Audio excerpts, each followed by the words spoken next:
नमस्कार, सी न्यूज भारत में आप सभी का स्वागत है और इस वक्त मैं आपके साथ ऋचा सिंह। वक्त हो चुका है खबरें अब तक का। खबरें अब तक में आज बात होगी म्यांमार और थाईलैंड में आए भयंकर भूकंप की, मेरठ के सौरभ हत्याकांड में मिले सबूतों की और आखिर में अखिलेश यादव की नई रणनीति की। इन तमाम मुद्दों पर होगी विस्तार से चर्चा, लेकिन उससे पहले हेडलाइंस पर एक नजर डाल लेते हैं। म्यांमार और बैंकॉक में तेज भूकंप से तबाही, दोनों देशों में आपातकाल का ऐलान। मोदी सरकार का केंद्रीय कर्मचारियों को तोहफा, महंगाई भत्ते में 2% की बढ़ोतरी कैबिनेट से मिली मंजूरी। बीपीएससी 70वीं प्रारंभिक परीक्षा के खिलाफ दायर याचिका हाईकोर्ट से खारिज, लागू रहेगा जारी रिजल्ट। बेंगलुरु में पत्नी की हत्या कर शव को सूटकेस में ठूंसने के बाद पति ने की आत्महत्या की कोशिश, पुलिस का बड़ा खुलासा। नेपाल में राजशाही समर्थकों का हिंसक प्रदर्शन, काठमांडू में पुलिस से भिड़े। सबसे गर्म साल होगा 2025, मौसम विभाग का अनुमान। इस बार हीट वेव के दिन दोगुने होंगे।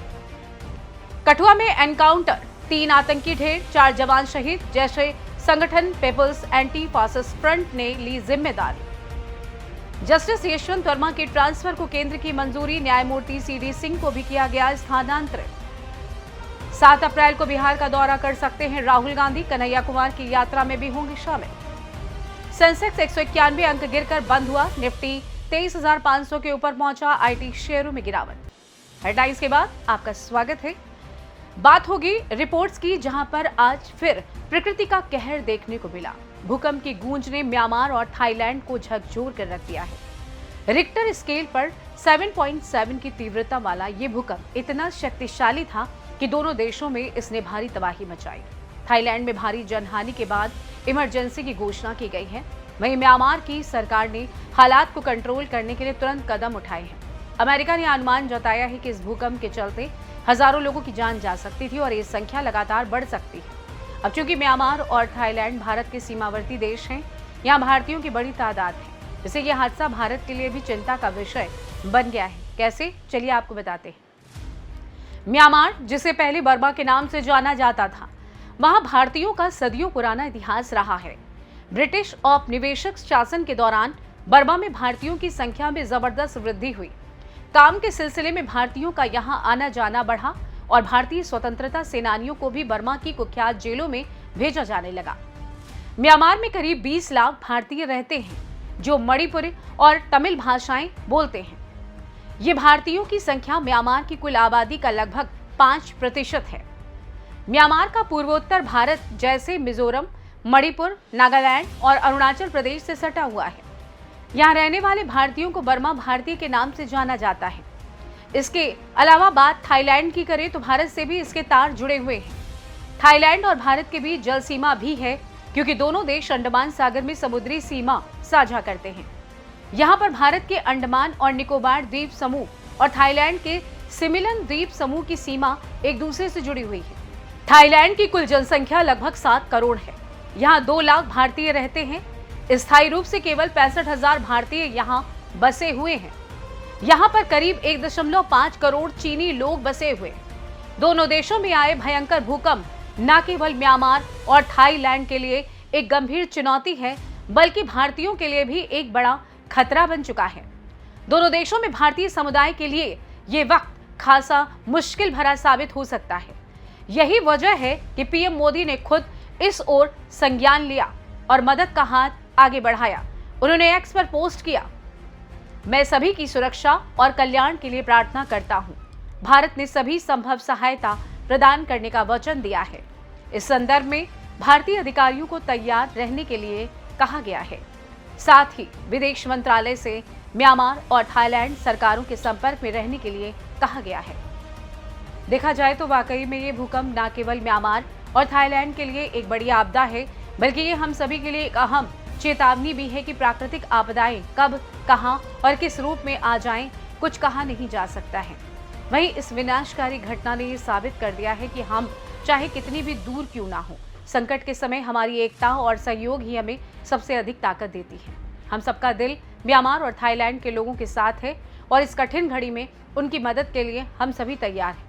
फिलहाल इसी के साथ रुक करेंगे अगली रिपोर्ट की ओर। उत्तर प्रदेश के मेरठ में हुए सौरभ हत्याकांड की गुत्थी अभी पूरी तरीके से सुलझ चुकी है। साहिल शुक्ला और मुस्कान रस्तोगी पर लगे आरोप अब सिर्फ कागजों तक सीमित नहीं रहे, बल्कि 10 ठोस और चौंकाने वाले सबूतों ने उन्हें लगभग कातिल साबित कर दिया है। ये वही सबूत हैं जो किसी फिल्म के थ्रिलर से भी ज्यादा चौंकाने वाले हैं और जो बेतहाशा चिल्ला रहे हैं कि सौरभ की हत्या कैसे हुई और इसके पीछे असली खलनायक कौन थे। तो चलिए आपको बताते हैं उन सबूतों के बारे में। आरोपियों के बयानों ने ही उनके खिलाफ सबसे मजबूत गवाही दी। मुस्कान और साहिल की बताई जगह पर पुलिस ने सौरभ का शव बरामद किया। यह था पहला ठोस सुराग।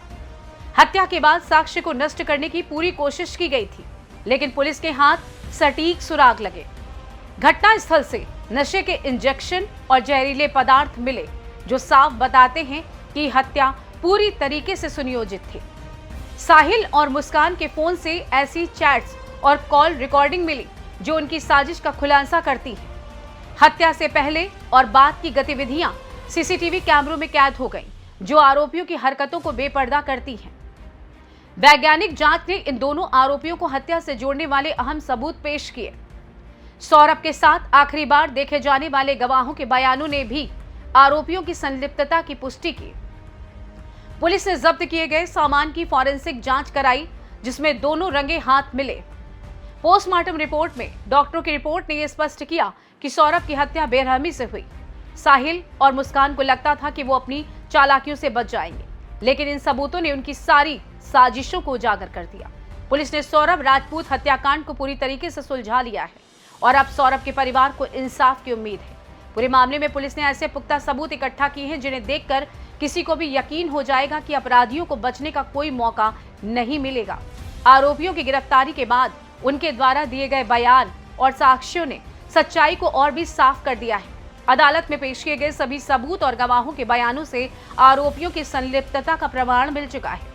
हत्यारों ने शव को टुकड़े टुकड़े करके छिपाने की कोशिश की, लेकिन फॉरेंसिक जांच ने उनकी चालाकी को उजागर कर दिया। पुलिस ने साहिल और मुस्कान की निशानदेही पर हत्या में इस्तेमाल किए गए हथियार और अन्य महत्वपूर्ण सबूत बरामद किए।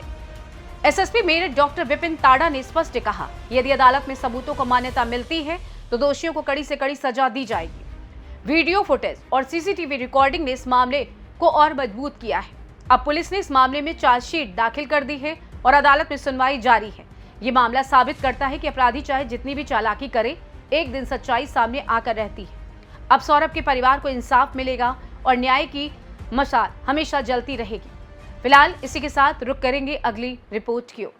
रामजी लाल सुमन सपा के राज्यसभा सांसद की राणा सांगा पर की गई विवादास्पद टिप्पणी ने बीजेपी और विहिप जैसे संगठनों के बीच हलचल मचा दी थी। इसके बाद करणी सेना ने आगरा स्थित उनके घर पर जमकर तोड़फोड़ की और मामला गर्मा गया। पहले तो सपा और रामजी लाल सुमन बैकफुट पर नजर आए, राणा सांगा को राष्ट्र का महापुरुष तक कह डाला। लेकिन अब कहानी में नया मोड़ आ गया है। रामजी लाल सुमन ने अपने बयान पर कायम रहते हुए एक बार फिर दोहराया कि वो अपनी बात पर मजबूती से खड़े हैं।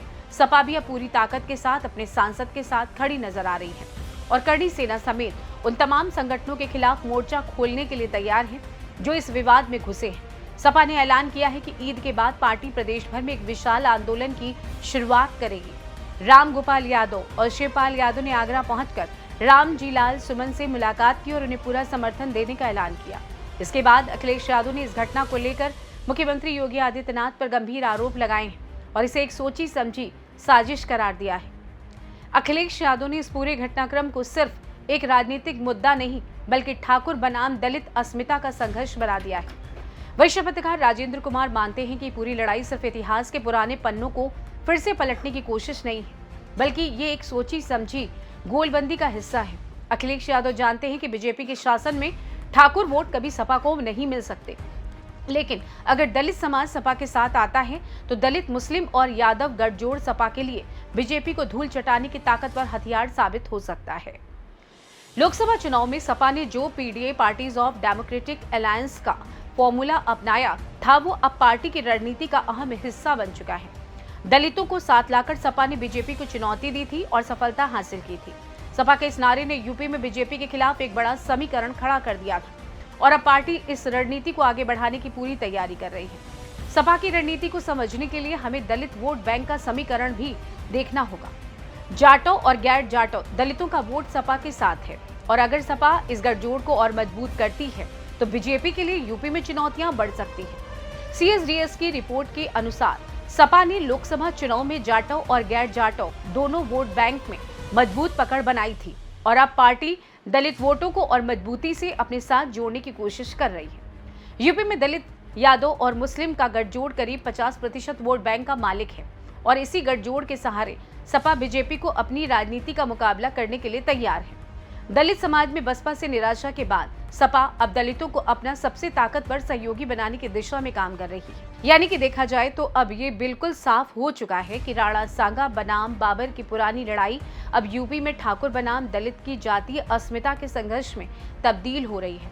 इस लड़ाई के जरिए सपा ने अपनी रणनीति को स्पष्ट कर दिया है कि दलितों का साथ पाओ और बीजेपी के खिलाफ एक नई ताकत बनाओ। फिलहाल ये तो थी खबरें अब तक की खास रिपोर्ट्स, लेकिन इसके अलावा एक बात और करेंगे। मार्च माह में प्रचंड गर्मी ने एक बार फिर तापमान के सारे रिकॉर्ड तोड़ डाले हैं, जिससे प्रकृति का कहर का एक और भयावह रूप सामने आया। इस महीने में देश भर में कई जगह तापमान ने 40 डिग्री के पार छलांग लगाई, जो सामान्य से कहीं अधिक थे। बढ़ती गर्मी ने न केवल लोगों के दैनिक जीवन को प्रभावित किया, बल्कि जल संकट, ऊर्जा की कमी और पर्यावरणीय असंतुलन जैसी गंभीर समस्याओं को भी जन्म दिया।